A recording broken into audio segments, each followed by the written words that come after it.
महाभारत। आज महाभारत में भक्तगणों आपको मृतक की पुनः जीवन प्राप्ति के विषय में एक ब्राह्मण बालक के जीवित होने का प्रसंग की कथा सुनाऊंगा। आप उसे ध्यानपूर्वक सुनिए और कथा सुनिए। राजा युधिष्ठिर ने पूछा, पितामह, क्या आपने कभी कोई ऐसा पुरुष देखा या सुना है जो एक बार मरकर फिर जी उठा हो? भीष्म जी बोले, राजन, पूर्व काल में नैमिषारण्य क्षेत्र में गिद्ध और गिदड़ की संवाद रूप से एक घटना हुई थी, वह तुम सुनो। एक बार किसी ब्राह्मण का बड़ी कठिनता से प्राप्त हुआ सुंदर बालक बाल्य अवस्था में ही चल बसा। तब उसके कुछ संबंधी शोक से रोते बिलखते उससे लेकर शमशान में गए। वे बालक को हृदय से ही लगाकर अत्यंत करुण कर्दन करने लगे। उन्होंने उसे पृथ्वी पर रख तो दिया, किंतु वहां से लौटने का साहस न कर सके। उसके रोने का शब्द सुनकर वहां एक गीत आया और उनसे कहने लगा, अब तो अपने इस एकमात्र बालक को छोड़कर चले जाओ, व्यर्थ विलंब मत करो।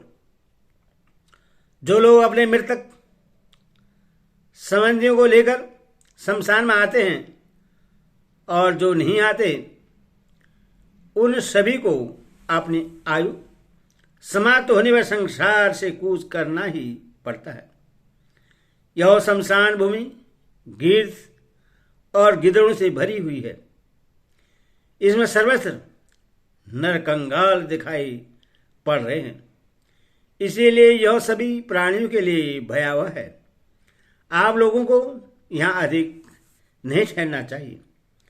प्राणियों की गति ऐसी ही है कि एक बार काल के गाल में पड़ जाने पर फिर कोई जीव नहीं लौटता। इस मृत्यु लोक में जो भी जन्मा है उसे एक दिन अवश्य मरना होगा। देखो, अब सूर्य भगवान अस्तांचल के अंचल में पहुंच चुके हैं, इसलिए इस बालक का मोह छोड़कर तुम अपने घर लौट जाओ। युधिष्ठिर, उस गीत की बात सुनकर वे सब लोग बालक को पृथ्वी पर लिटाकर वहां से रोते बिलखते चलने लगे। इतने में एक काले रंग का गिदड़ अपनी माद में से निकलकर वहां आया और उनसे कहने लगा, मनुष्यों, वास्तव में बड़े स्नेह शून्य हो। अरे मूर्खो, अभी तो सूर्यास्त भी नहीं हुआ, इतने डरते क्यों हो? कुछ तो स्नेह निभाओ। संभव है किसी शुभ घड़ी के प्रभाव से बालक जी ही उठे। तुम कैसे निर्दयी हो! तुमने पुत्र स्नेह को तिलांजलि देकर इस नन्हे से बालक को पृथ्वी पर कुसा बिछाकर सुला दिया है और उससे इस भीषण शमशान में छोड़कर जाने को तैयार हो गए हो। क्या इस बच्चे में तुम्हारा कुछ भी स्नेह नहीं है? देखो, पशु पक्षियों का अपने बच्चों पर कैसा स्नेह होता है। यदि भी उनका पालन पोषण करने पर भी उन्हें इस लोक या परलोक में उनसे कोई फल नहीं मिलता, परंतु मनुष्य में तो स्नेह ही कहाँ है जो उन्हें सुख हो। यह तुम्हारा वंशधर बालक है, इसे छोड़कर अब तुम कहाँ जाना चाहते हो? अभी देर तक आंसू भाव और प्यार के साथ जी भरकर इसे देखो।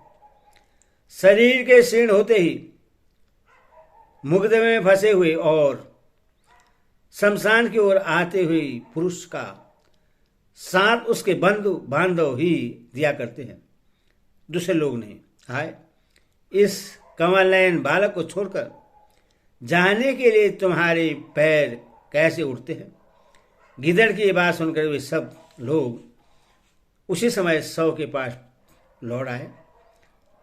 अब वह गीत कहने लगा, अरे बुद्धिहीन मनुष्यों, इस अत्यंत तुच्छ मंदमती गीदड़ की बातों में आकर तुम लौट कैसे आए?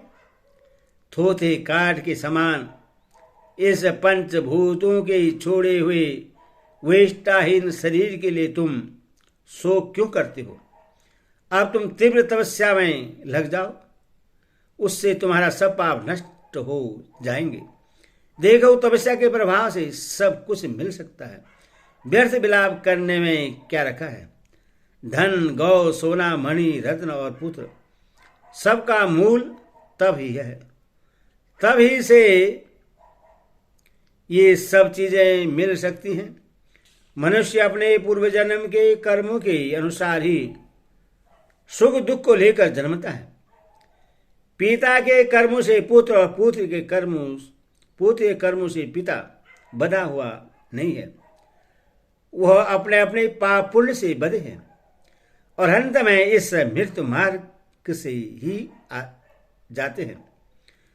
अथवा तुम प्रयत्न पूर्वक धर्म का आचरण करो, अधर्म मन मत ले जाओ तथा देवता और ब्राह्मण के साथ समयानुसार बर्ताव करो। शोक और दीनता छोड़ दो, पुत्र की मोह ममता से दूर हो जाओ। इससे यही खुले मैदान में छोड़कर चले जाओ। देखो, कोई ऐसा ही प्यारा हो जहां छोड़कर फिर किसी के बंधु बांधव इस स्थान पर अधिक देर नहीं ठहरते। उन्हें अपने स्नेह बंधन तोड़कर आंखों में आंसू भरे लौटना ही होता है। कोई बुद्धिमान हो या मूर्ख, धनवान हो या निर्धन, उससे अपने शुभाशुभ कर्मों को लेकर काल के अधीन होना ही पड़ता है। अच्छा शोक करके ही तुम क्या कर लोगे? सबका शासक तो काल ही है, जो सबको एक नजर से देखता है। वह यह कराल काल युवा, बालक, वृद्ध और गर्भस्थ जीवों को भी लीन जाता है। इस संसार की ऐसी ही गति है। इस पर गिदड़ ने कहा, अरे तुम तो पुत्र स्नेह में भरकर बहुत चिंता तो थे, किंतु इस मंदमती गीध ने तुम्हारे स्नेह को शिथिल कर दिया है। इसी से उसकी सरल, युक्त और विश्वसनीय सी जान पड़ने वाली बातों में आकर तुम लोग स्नेह को तिलांजलि देकर घर लौटने के लिए तैयार हो गए हो। आखिर यह तुम्हारे ही रक्त और मांस से बना है, तुम्हारे आधे शरीर के समान है और अपने पितरों के वंश की वृद्धि करने वाला है। इसे वन में छोड़कर तुम कहाँ जाओगे? अच्छा, इतना ही करो कि जब तक सूर्य अस्त न हो तब तक यहाँ ठहरो। उसके बाद तुम इससे या तो सांस ले जाना या यहीं बैठ जाना। गीत ने कहा, मनुष्य, मुझे जन्म लिए आज 1000 वर्ष से अधिक हो गए, किंतु मैंने तो कभी किसी स्त्री, पुरुष या नपुंसक को मरने के बाद फिर जीवित होते नहीं देखा। देखो, इसका मृत देह निस्तेज और काठ के समान हो गया है। ऐसे प्राणहीन शरीर को छोड़कर तुम चले क्यों नहीं जाते हो? तुम्हारा यह स्नेह और परिश्रम तो व्यर्थ ही है, इससे कोई फल हाथ लगने वाला नहीं है। मैं तुमसे अवश्य कुछ कठोर बातें कह रहा हूं, परंतु ये हेतु गर्भित हैं और मोक्ष धर्म से संबंध रखने वाले हैं। इसीलिए मेरी बात मानकर तुम अपने अपने घर चले जाओ। किसी मरे हुए संबंधी को देखकर और उसके कर्मों को याद करके तो मनुष्य का शोक दुगना हो जाता है। गीत की ये बातें सुनकर सब लोग लौटने लगे। उसी समय गिदड़ तुरंत उनके पास आया और कहने लगा, भैया देखो तो सही, इस बालक का रंग कैसा सोने के समान देदीप्यमान है। यह एक दिन अपने पितरों को पिंड दान करेगा। तुम इस गीत की बातों में आकर इससे छोड़े क्यों जाते हो? इसे छोड़कर जाने से तुम्हारा स्नेह, वियोग, व्यथा और रोने धोने में तो कमी आएगी नहीं। हाँ, तुम्हारा संताप अवश्य बढ़ जाएगा। एक बार राशि सवेद का भी बालक मर गया था, किंतु धर्मनिष्ठ सवेद ने उसे फिर जीवित कर दिया था। उसी प्रकार यदि तुम्हें भी कोई सिद्ध मुनि या देवता मिल जाए तो वे रोते देखकर तुम्हारे ऊपर कृपा कर सकते हैं। गीदड़ के इस प्रकार कहने पर वे सब लोग फिर शमशान में लौट आए और उस बालक का सिर गोद में रखकर फुट फुट कर रोने लगे। उनके रोदन का शब्द सुनकर गीत ने उनके पास आकर कहा, अरे लोगों, तुम इस बालक को अपने आंसू से क्यों भिगा रहे हो तथा हाथों में दबा दबा कर क्यों इसकी मिट्टी खराब कर रहे हो? यह तो धर्मराज की आज्ञा से सदा के लिए सो गया है। जो बड़े भारी तपस्वी, धनी और बुद्धिमान होते हैं उन्हें भी मृत्यु के हाथों में पड़ना ही होता है और अंत में उन्हें भी इस शमशान भूमि में ही आश्रय मिलता है। अथवा बार बार लौटकर शोक का बोझा सिर पर धारण करने से कोई लाभ नहीं है। अब इसके पुनर्जीवित की कोई आशा नहीं है।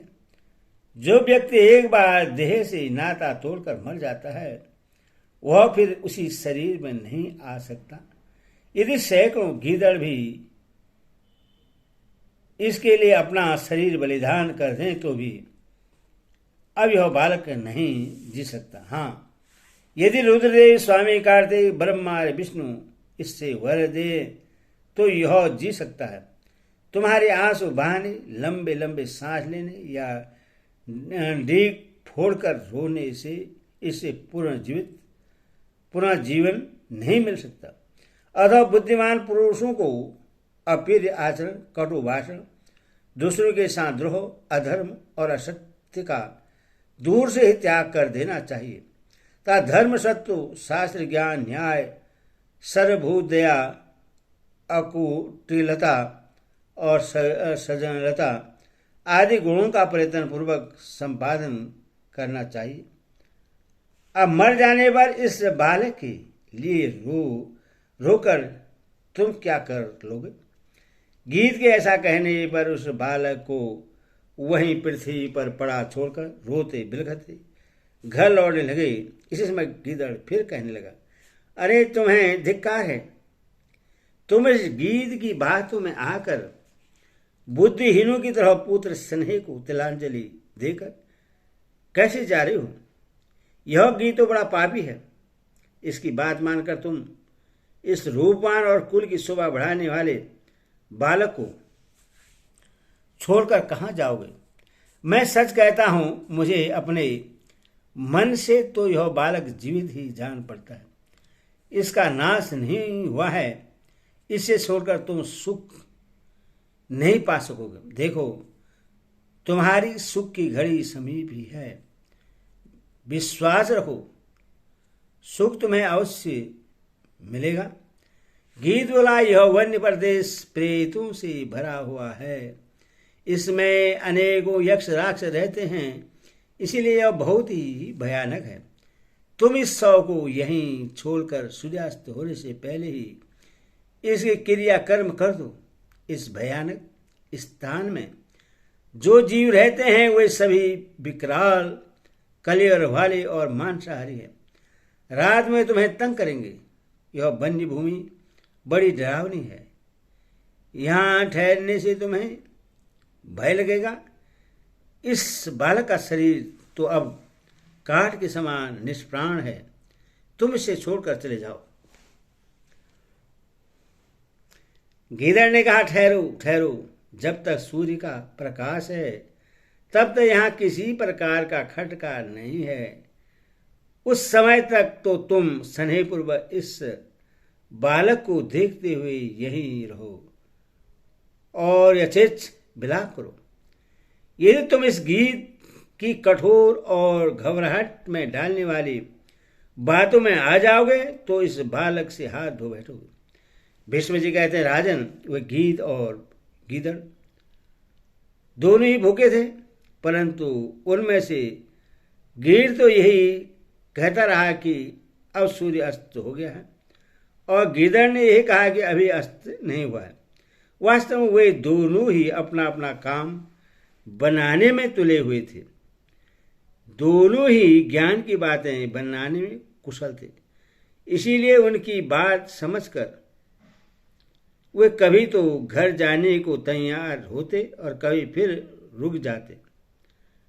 अपना काम बनाने में कुशल गिद्ध और गिदड़ ने उन्हें चक्कर में डाल दिया और वे शोक बस रोते हुए वहीं खड़े रहे।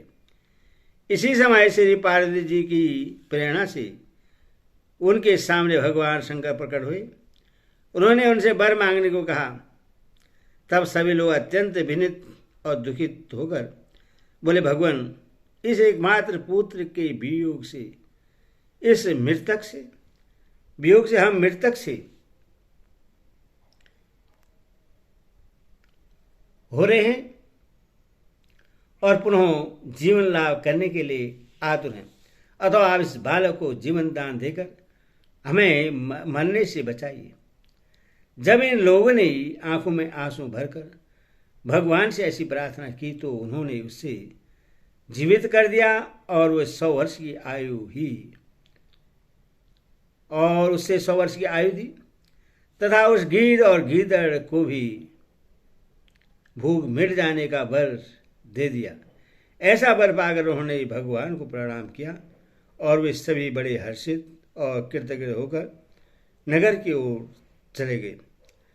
राजन, यदि कोई व्यक्ति दृढ़ निश्चय के साथ किसी काम के पीछे लगा रहे, उससे उबे नहीं, तो भगवान की कृपा से शीघ्र ही उसे सफलता मिल सकती है। देखो, भगवान शंकर की कृपा से उन दुखी मनुष्य ने सुख प्राप्त कर लिया और बालक को पुनः जीवित मिलने से वे बड़े ही चकित और आनंदित हुए तथा उसे लेकर बड़े चाव से नगर में चले आए। जो पुरुष धर्म, अर्थ और मोक्ष का मार्ग प्रदर्शित करने वाले इस आख्यान को सुनता है, वह इस लोक और परलोक में निरंतर सुख पाता है। हरि ओम तत्सत, हरि ओम तत्सत।